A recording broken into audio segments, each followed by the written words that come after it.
یہ زمین اللہ کی ہے، اللہ نے سجائی ہے، بنائی ہے انسانوں کے لیے.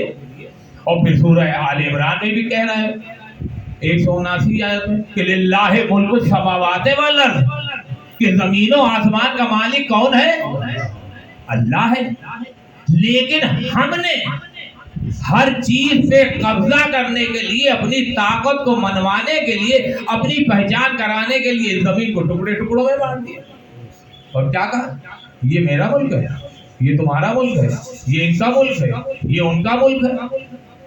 اللہ نے زمین بنائی تھی انسانوں کے لیے، اور اس ہی انسان کو انسان بنانے کے لیے اس نے دین بنایا جس کا نام اسلام رکھا.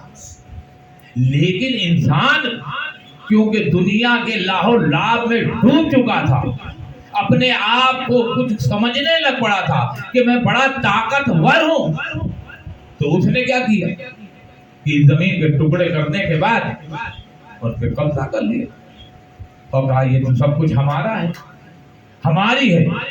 لیکن اللہ کہتا ہے کہ ہم نے یہ زمین ہماری ہے جو ہم نے انسانوں کے لیے بنائی ہے، اس پہ قبضہ تمہارا نہیں، قبضہ ہمارا ہے کیونکہ ملکیت ہماری ہے. تو جو جس کی، اب لوگ کرائے کے مکان میں رہتے ہیں، مالک تو کوئی اور ہوتا ہے، وہ دیکھتے ہیں اسٹامپ لکھا جاتا ہے کرایہ نامہ کہ آپ نے ایسے رہنا ہے، اس کی توڑ پھوڑ نہیں کرنی ہے، اگر کچھ ہو جائے تو ریپیئرنگ بھی آپ نے کرنی، کوئی بڑا مسئلہ ہوگا تو ہم دیکھ لیں گے. لیکن یہ انسان نے جب ملکیت لی تو اس کا تصرف اپنے دماغ اور سوچ کے حساب سے شروع کر دیا.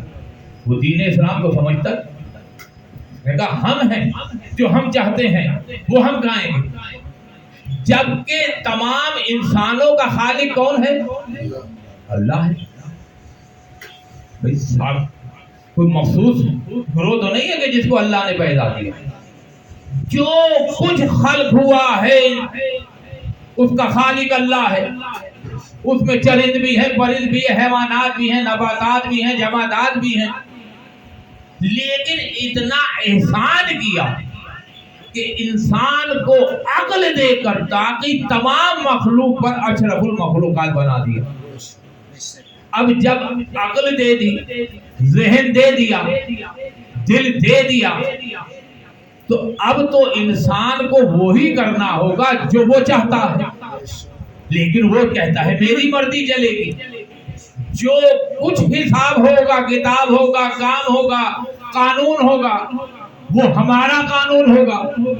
اور یہی چیز انسان کو لے کے ڈوب گئی. بھائی جس اللہ نے مجھے خلق کیا، اسی اللہ نے آپ کو بھی خلق کیا، ان کو بھی خلق کیا، ان کو بھی خلق کیا. اور یہ نہیں کہ مانتا کوئی نہیں ہے، خود قرآن کہہ رہا ہے میرے حبیب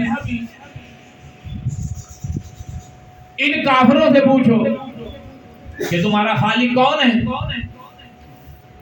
تو سب نے کہا اللہ. یہ نہیں کہا، جھگڑا خلقیت پہ نہیں تھا. رازق پوچھو ان سے، وہ کہتے ہیں اللہ. تو خلق کرنے پہ نہیں تھا کہ خلق کس نے کیا ہے.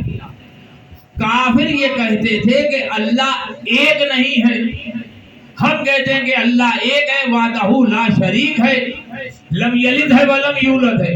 وہ کہتے تھے نہیں، 360 خدا کے بعد یہ خدا ہے، یعنی اس اللہ کو وہ 361واں خدا مان رہے تھے. تو لیکن مذہب اللہ کا، دین اللہ کا، دنیا والوں نے اس کے ٹکڑے ٹکڑے کیے مختلف دین کے، کہ آخر اللہ کو کہنا پڑا کہ ان الدین عند اللہ الاسلام، اللہ کا جو دین ہے وہ صرف اسلام ہے. یہ تم کسی کی ملکیت نہیں، ہمارا دین ہے. جس کا دین ہوتا ہے، جس کا ملک ہوتا ہے، یعنی زمین ہوتی ہے، کائنات ہے، حکم تو اس کا چلنا ہے. خالق محکوم نہیں ہے. جو خلق ہوتی ہے وہ مخلوق ہوتی ہے محکوم خالق کی. ہم اللہ کے محکوم ہیں. اللہ جو چاہے گا اس پر ہمیں عمل کرنا ہوگا. یہ نہیں ہے کہ جو ہم چاہیں گے اس پر عمل ہوگا. نہیں, ہمیں اس نے خلق کرنے کے بعد ہمیں ضابطۂ حیات دی ہے کہ ہم نے اپنی زندگی کو کیسے گزارنا ہے, اور اس کو گزارنے کے لیے اس نے اپنی کتاب قرآن بھیجی. اب آپ کی عقل اور علم اور ضرب کی بات ہے کہ آپ قرآن کو 6666 آیتوں کا ترجمے کا مجسمہ سمجھتے ہیں, جبکہ ایسا نہیں ہے. بے شک قرآن 6666 آیتوں کا مجموعہ ہے, ہمیں اس کے ظاہری معنی رسول نے بتا دیے. تو ہر چیز کے ایک باطنی علوم بھی ہوتے ہیں, باطنی معنی بھی ہوتے ہیں. کوئی پھل لے لیجیے, آج کل جا رہا ہے آم, اس کی بھی تو ہے. اب گٹھلی دیکھ کر کیا ہے, اس کی کوئی ویلیو نہیں. اگر آپ سے کہوں گے اس کے اندر سے کیا ہے, درخت نکال دو, آپریشن کرو اور کوئی پتہ ہی نکال دو, درخت تو دور کی بات ہو. تو دنیا کے بڑے سے بڑا سرجن لے آئیے, وہ اس گٹھلی کا بیڑا غرق تو کر سکتا ہے, چھوٹی سی کوپل نہیں نکال سکتا. لیکن اگر اسی گٹھلی کو تراب کے سینے میں دفن کر دیا جائے تو کچھ دنوں کے بعد زمین جس سخت ہے اس کا سینہ پھٹے گا, چھوٹی سی کوپل نکلے گی, چھوٹی پتلا سا تنا ہوگا, ریشم جیسی جڑیں ہوں گی, ذرا ذرا سے پتے ہوں گے, جو بڑھتے بڑھتے پر فل درخت بن جائے گا. اور ہم نے ایک آم کی گٹھلی بھیجی, لیکن اس میں پھل پھر سینکڑوں لگیں گے. تو جس ایک آم کی گٹھلی کے باطنی علوم ہم بغیر تراب کے نہیں جان سکتے, تو کائنات کے علم کو بغیر ابو تراب کے کیسے جان سکتے ہیں؟ نعرہ تکبیر, نعرہ رسالت, نعرہ حیدری, بلندتر صلوات. تو ہادی تو بھیجے, علم دے دیا, ظاہری ہمیں دے دیا قرآن کا. اب قرآن کی آیتوں کو یاد کر کے کہے کہ ہمیں سب کچھ ہمیں تو اس میں نظر ہی کچھ نہیں آتا. نماز ہم قرآن سے نہیں پڑھ سکتے, اذان ہم قرآن سے نہیں دے سکتے. کون سی چیز ہے جو ہم قرآن پڑھ کے کر سکتے ہیں؟ اس نے کہا دیکھو میں تمہیں احکام بتا رہا ہوں, نماز پڑھو. کیسے پڑھو؟ جیسے میں نے کہا محمد آل محمد کو کہ ان انسانوں کو بتاؤ, ان مسلمانوں کو بتاؤ کہ نماز ایسے پڑھی جانی ہے. اب جو عمل کرے گا ویسے, اس کی نماز بھی ہے, روزہ بھی ہے, حج بھی ہے, زکات بھی ہے, خمس بھی ہے, جہاد, ہر چیز ہے. اور یہ نہ سمجھیے گا کہ یہ اسلام جو ہے یہ مسلمانوں کے لیے آیا ہے. اللہ نے مسلمانوں کے لیے اسلام نہیں بھیجا ہے. اللہ نے اسلام جو بھیجا ہے وہ انسانوں کے لیے بھیجا ہے. وہ الگ بات ہے کہ جو اسلام پر ایمان لے آیا وہ مسلمان ہو گیا. جب مسلمان ہو گیا تو یہ مقصد نہیں ہے کہ دین جو ہے یا جو ہے وہ اسلام جو ہے وہ مسلمانوں کے لیے نہیں, تمام انسانوں کے لیے آیا ہے. کیونکہ یہ اسلام انسانیت کی بیماری کا علاج ہے. جو اسلام میں داخل ہوگا, جو مری ہوئی انسانیت ہے وہ زندہ ہو جائے گی. اسی اسلام اس وقت رسول نے بچایا تھا جب کیا تھا کہ یہی انسان کنیزوں کو, غلاموں کو جانوروں سے بدتر برتاؤ کرتا تھا, سود خور تھا, شراب پانی کی طرح پیتا تھا, کمزور طاقتور کو مار دیا طاقتور کمزور کو مار دیا کرتا تھا.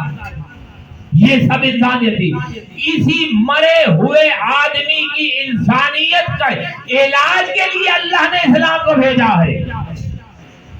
اور اب میں کسی کی کیا بات کروں, مسلمانوں کی کروں. اٹھائیے دیکھ لیجئے کیا کہتے ہیں. کتنے نبی آئے؟ 1,24,000. کیا کہتے ہیں کہ سب کے سب عرب میں آئے. جتنے نبی آئے وہ سب عرب میں آئے ہیں, جبکہ قرآن اس کی نفی کر رہا ہے. قرآن نہیں کہہ رہا کہ جتنے نبی آئے ہیں وہ عرب میں آئے ہیں. قرآن تو سورہ رات میں کہہ رہا ہے, 7ویں آیت ہے غالب. کہ جہاں جہاں انسان تھا لکل قوم ہاد، جہاں جہاں انسان تھا وہاں وہاں ہادی آیا۔ یہ تو اللہ کی قدرت ہے، نظام ہے، دستور ہے کہ پہلے ہادی کو بھیجتا ہے، ہدایت دینے والے کو بھیجتا ہے، بعد میں ہدایت پانے والے کو بھیجتا ہے۔ تو جو بھی زمین ہے، اب کہتے ہیں پاکستان میں نہیں آیا کوئی نبی، ہندوستان میں نہیں آیا، امریکہ میں نہیں آیا، یورپ میں نہیں آیا، ماسکو میں نہیں آیا، جاپان میں نہیں آیا، چین میں نہیں آیا۔ نہیں، یہ تم کہہ رہے ہو۔ جو اس کائنات کا مالک بھی ہے، خالق بھی ہے، اس نے قرآن میں صاف صاف کہہ دیا کہ جہاں انسانیت آئی ہے وہاں پہ رہبر آیا ہے۔ یہ نہیں ہے، لیکن اسی انسان نے اپنے آپ کو طاقتور سمجھنے کے لیے، اپنے آپ کو دنیا کا جو لہو لعب تھا، مال و دولت لوٹ حاصل کرنے کے لیے، کیونکہ آج کل تو یہی ہے کہ جس کے پاس مال و